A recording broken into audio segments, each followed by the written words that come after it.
أعوذ بالله من الشيطان الرجيم. بسم الله الرحمن الرحيم. طاسيم. تلك آيات الكتاب المبين. نتلو عليك من نبأ موسى وفرعون بالحق لقوم يؤمنون. إن فرعون علا في الأرض وجعل أهلها شيعا يستضعف طائفة منهم يذبح أبناءهم ويستحيي نساءهم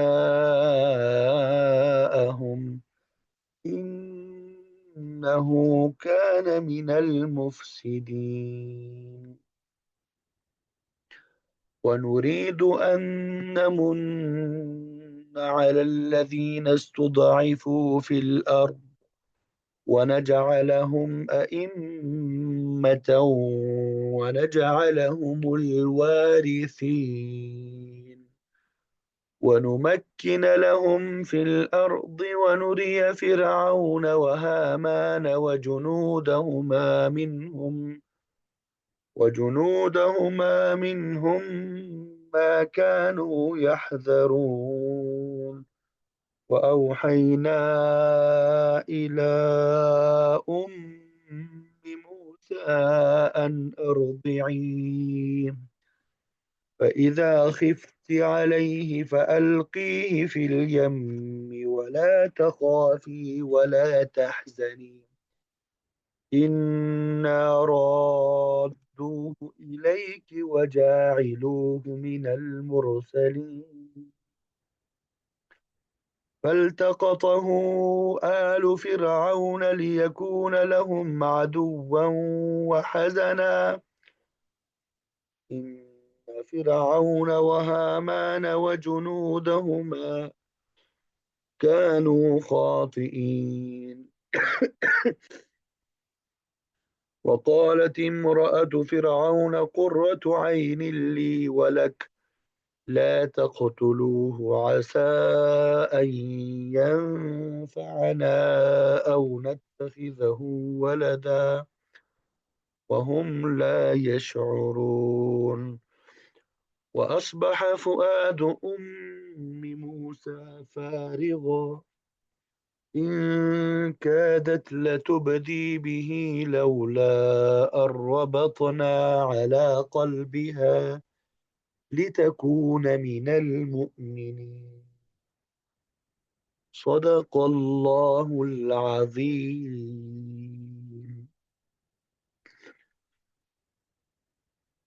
الحمدللہ، ابھی آپ کے سامنے سورہ قصص آیت نمبر 1 سے آیت نمبر 10 تک تلاوت کی سعادت حاصل ہوئی۔ اللہ رب العزت ان آیات کا ترجمہ اور پھر تفسیر کرنے کی توفیق نصیب فرما دے۔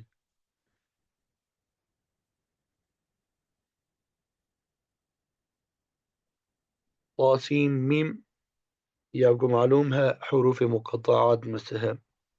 اللہ اعلم بمرادہ بذلک، تلک آیات، یہ آیتیں ہیں کتاب المبین، واضح کتاب کی، یہ آیتیں ہیں کھول کر بیان کرنے والی کتاب کی۔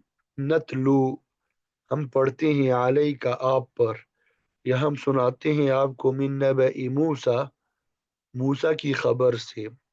نبأ کا معنی ہوتا ہے خبر، موسیٰ من نبأ موسیٰ، موسیٰ کی خبر سے، وفرعون، اور فرعون کی، بالحق، حق کے ساتھ سناتے ہیں، لقوم، ایسے لوگوں کے لیے، یؤمنون، جو ایمان رکھتے ہیں۔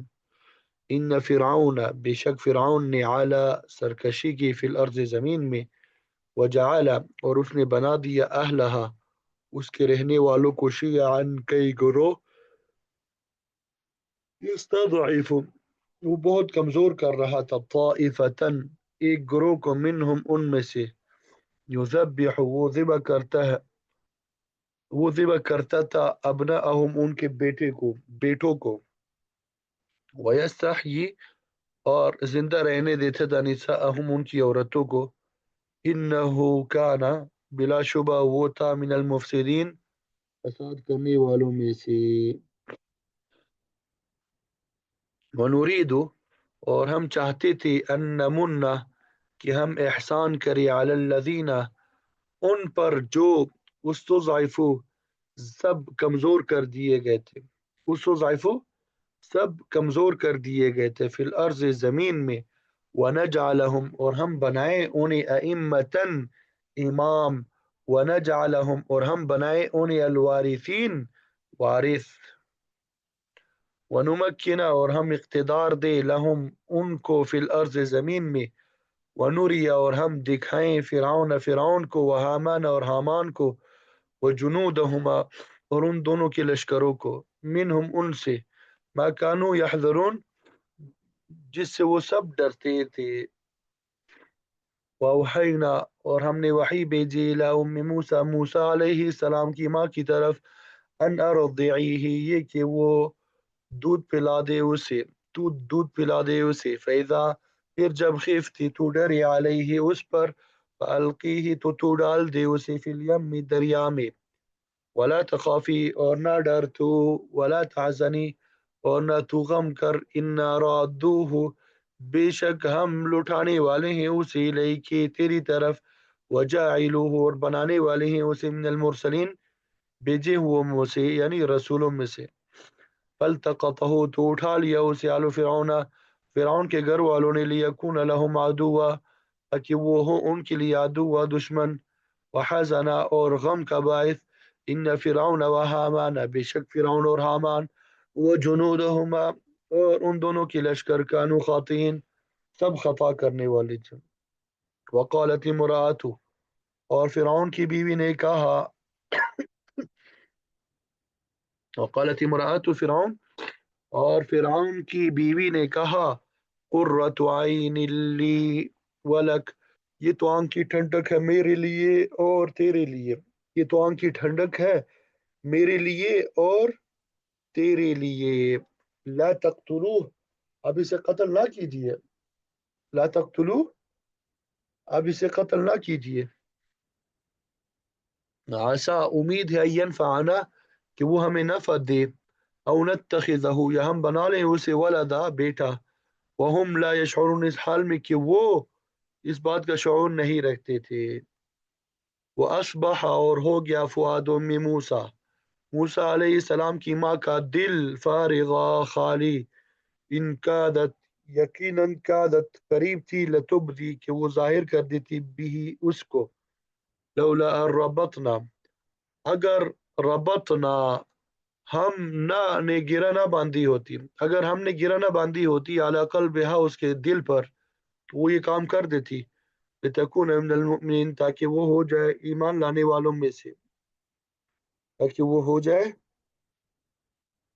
ایمان لانے والوں میں سے، تو یہ ان آیات کا ترجمہ ہے جو آپ کے سامنے بیان کر دیا، امید کرتا ہوں کہ ترجمے کی سمجھ آ گئی ہوگی، اب مفسرین نے جو تفسیر بیان کی ہے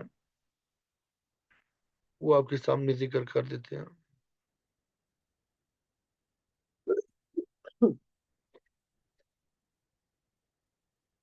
یا اللہ، یہ نئی صورت کا ہم نے آغاز کیا، اس صورت کا نام سورۃ القصص ہے، قصص یہ قصہ کی جمع ہے جس کا معنی واقعہ یا کہانی ہوتا ہے، چونکہ اس صورت میں حضرت موسیٰ علیہ السلام، قارون اور بعض دیگر اقوام کے واقعات ذکر ہو چکے ہیں، اس لیے اس کا نام سورۃ القصص ہے،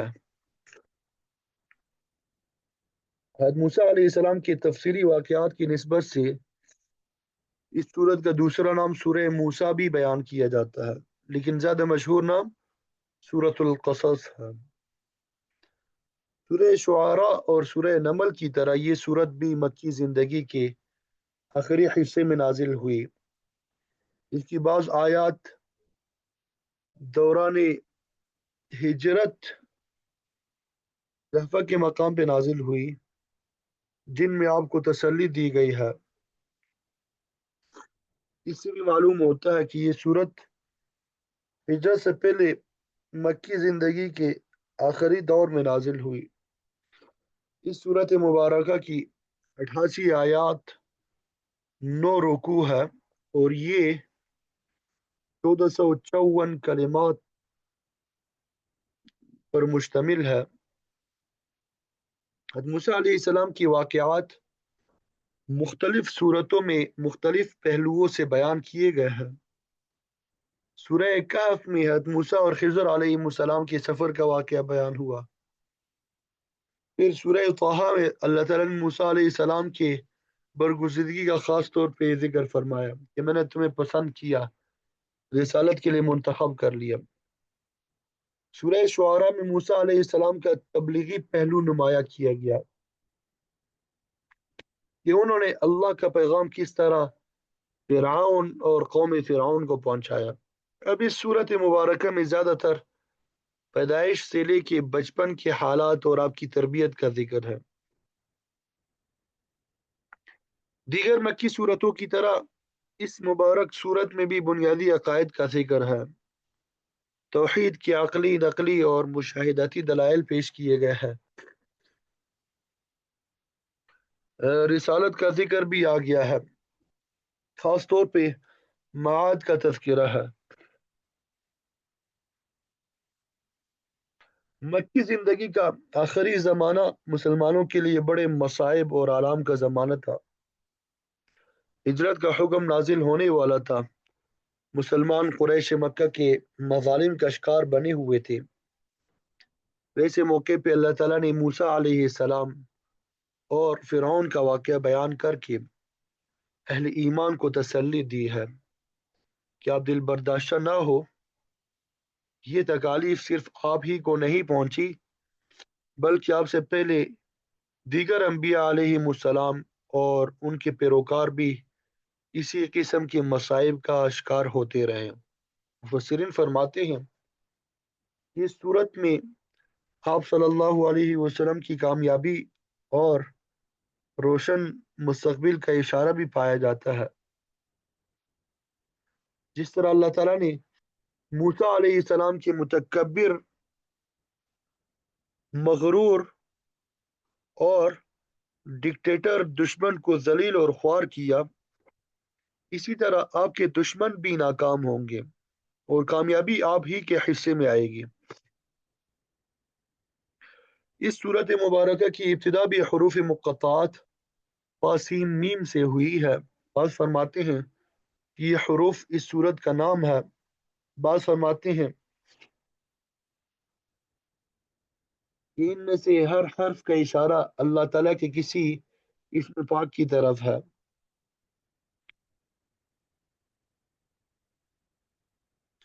لیکن میں نے آپ کو شروع میں ہی بتایا تھا حروف مقطعات کے حوالے سے کہ اللہ اعلم بمرادہ بذلک، کہ ان حروف سے حقیقی مراد اللہ تعالیٰ ہی جانتا ہے۔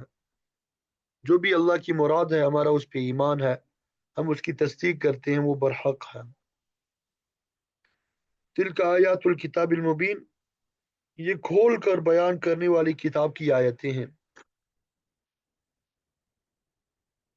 آیات کی توضیح اور تشریح کبھی تو خود اللہ تعالیٰ کے کلام میں ہوتی ہے، کسی ایک جگہ اجمال ہے تو دوسری جگہ تفسیر مل جاتی ہے، کبھی ان کی وضاحت نبی کی زبان سے ہوتی ہے۔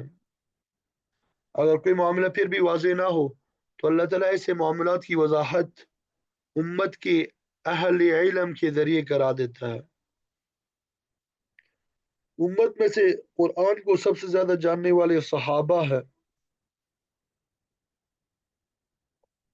ان کی وضاحت قابل قبول ہوتی ہے۔ ان کے بعد تابعین اعظام ہے، اور پھر ائمہ مجتہدین ہے جو استنباط کے ذریعے مسائل کا حل پیش کرتے ہیں۔ تو بہرحال فرمایا کہ یہ کھول کر بیان کرنے والی کتاب کی آیات ہے جن کے ذریعے حق واضح ہو جاتا ہے اور کوئی چیز حل طلب نہیں رہتی۔ کہ اللہ تعالیٰ نے موسیٰ علیہ السلام کی حق پرستی اور فرعون کے مظالم کی داستان بیان کی ہے تاکہ آپ صلی اللہ علیہ وسلم اور آپ کے صحابہ جان لے کہ دنیا میں حق اور باطل کا ہمیشہ سے ٹکراؤ رہا ہے، ہمیشہ اللہ کا کلمہ ہی بلند ہوا ہے، جابر اور ظالم لوگ ہمیشہ تباہ اور برباد ہوئے ہیں۔ نتلو علیک من نبأ موسیٰ و فرعون بالحق، ہم آپ کو موسیٰ علیہ السلام اور فرعون کا حال ٹھیک ٹھیک بتاتے ہیں۔ ان واقعات سے عبرت وہ لوگ حاصل کرتے ہیں۔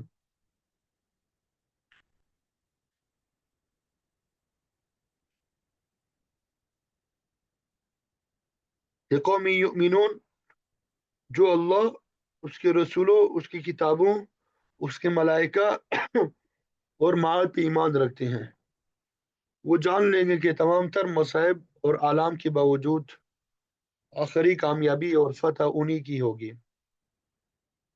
ان فرعون علا فی الارض، بے شک فرعون چڑھ گیا تھا زمین میں، یعنی وہ غرور اور تکبر کی وجہ سے اللہ کی زمین پہ خود خدا بن بیٹھا تھا۔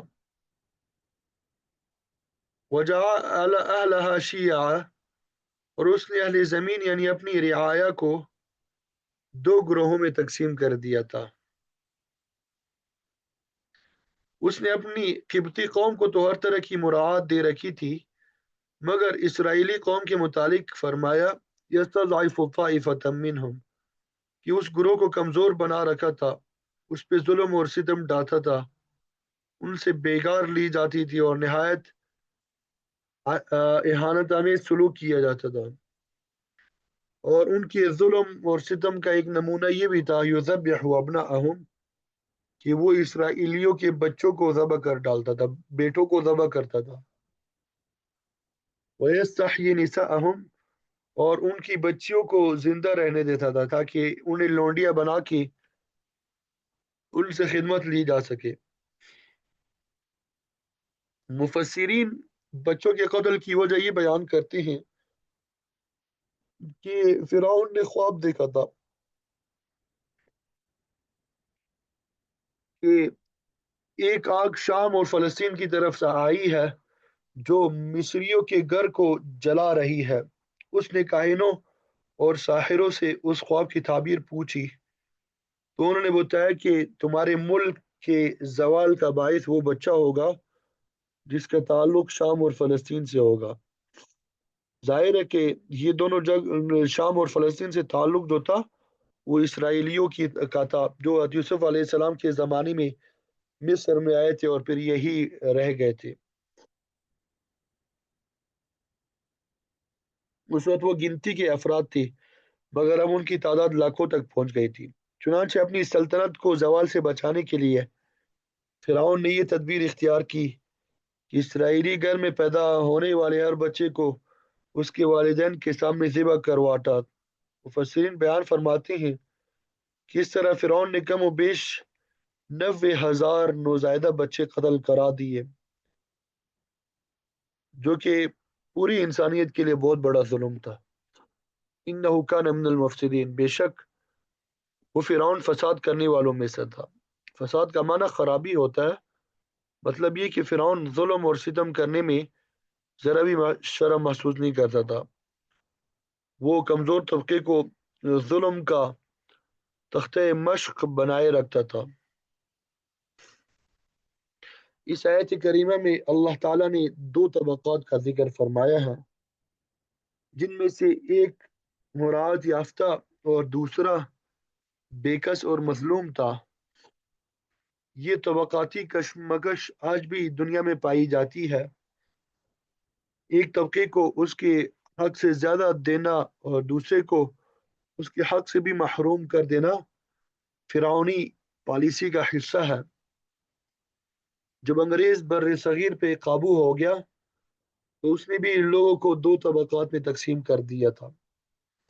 وہ اپنے وفاداروں کو عزت اور احترام سے رکھتا تھا، ان کو بڑے بڑے خطابات، عہدے، انعام اور اکرام دیے جاتے تھے، جبکہ وفاداری میں مشکوک لوگوں کو ان کے حق سے محروم کر کے انہیں کمزور تر کر دیتا تھا۔ تاکہ وہ کسی وقت بھی ان کی سلطنت کے لیے خطرے کا باعث نہ بن سکے۔ کسانوں اور مزدوروں کو غریب سے غریب تر کر دیا، جبکہ آسودہ حال مگر حکومت کے وفاداروں کو مزید جاگیریں دے کے کمزور طبقے پہ حاوی کر دیا۔ دنیا میں جہاں کہیں بھی یہ پالیسی پائی جاتی ہے، اس کا نتیجہ تباہی اور بربادی کے علاوہ کچھ نہیں ہوتا۔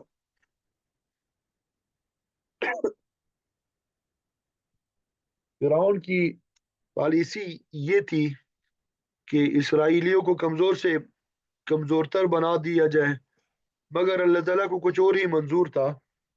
ارشاد ہوا وَنُرِيدُ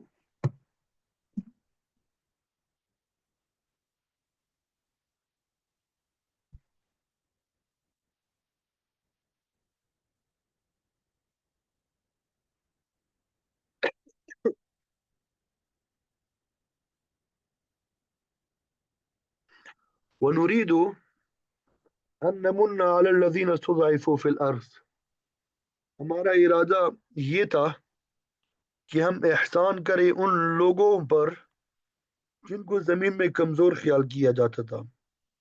استضعفوا فی الارض، جن کو زمین میں کمزور خیال کیا جاتا تھا۔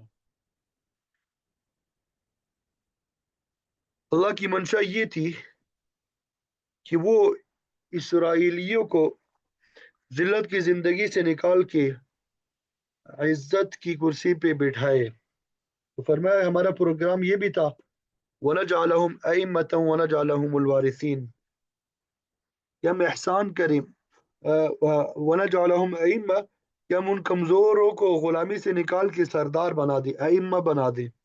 وَنَجْعَلَهُمُ الْوَارِثِينَ، اور پھر انہیں اس زمین میں وارث بنا دیں، یعنی سلطنت بھی انہی کو عطا کر دیں۔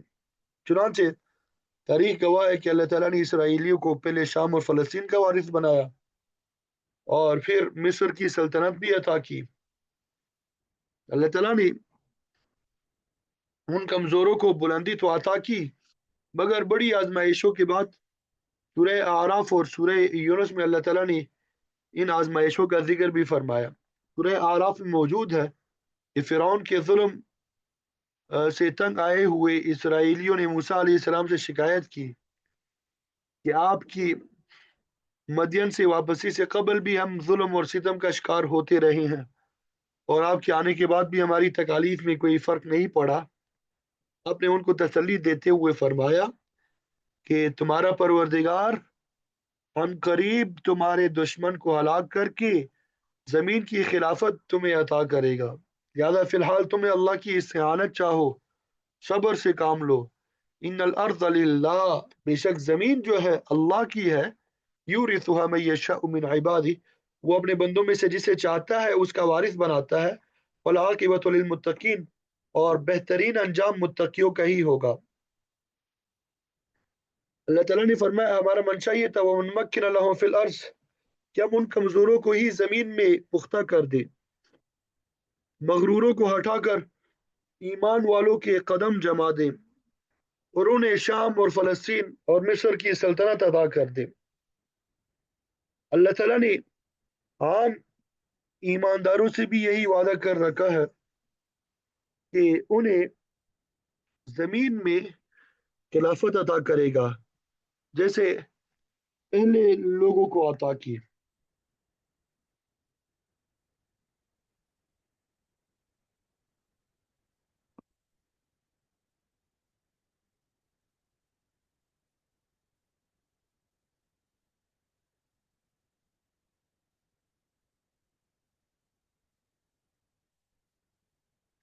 وَنُمَكِّنَ لَهُمْ فِي الْأَرْضِ،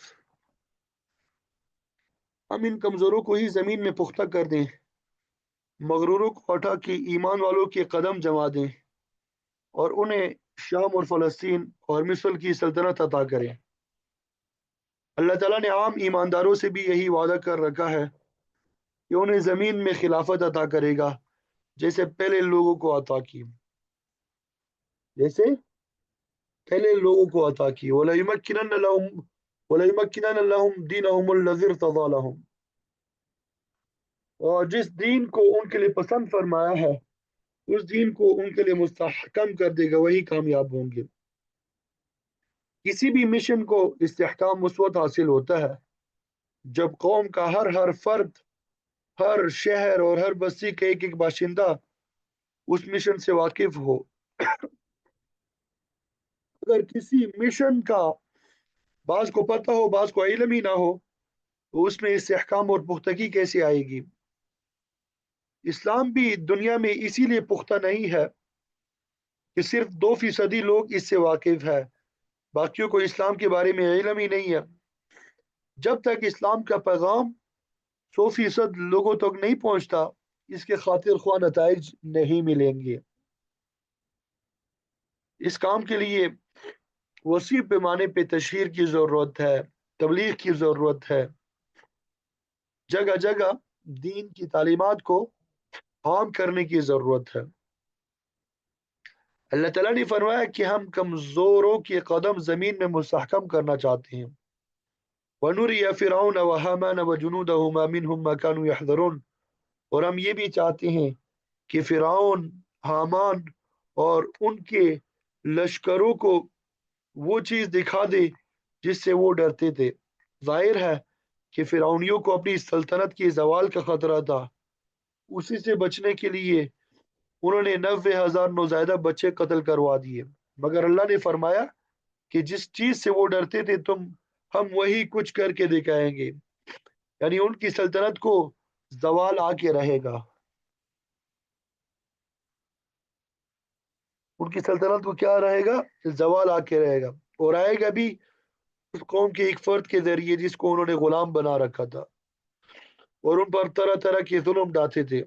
اللہ تعالیٰ نے اسی قوم کے ایک فرد کی خود فرعون کے گھر میں پرورش کرائی اور پھر اسی کے ذریعے فرعون کی سلطنت کو ختم کیا۔ یہاں پر فرعون کے ساتھ حامان کا بھی ذکر ہے جو کہ اس کا وزیر تھا۔ حامان کا ذکر پہلی دفعہ آ رہا ہے، البتہ اگلی صورتوں میں بھی آئے گا۔ اس کے علاوہ قارون کا ذکر بھی آئے گا جو سرمایہ کاروں کا پیشوا تھا۔ بہرحال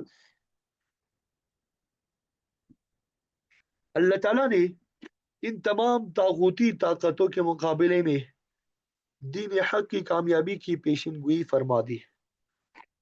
وَأَوْحَيْنَا إِلَىٰ أُمِّ مُوسَىٰ أَنْ أَرْضِعِيهِ، یہ ترجمہ تو ہم نے پڑھ لیا، اس کی تفسیر انشاءاللہ کل پڑھیں گے۔ اللہ تعالیٰ آپ کو مجھے عمل کی توفیق نصیب فرما دے اور ہم سب کو شفاء کاملہ عاجلہ مثمرہ نصیب فرما دے، ہماری تمام مشکلات کو حل فرما دے۔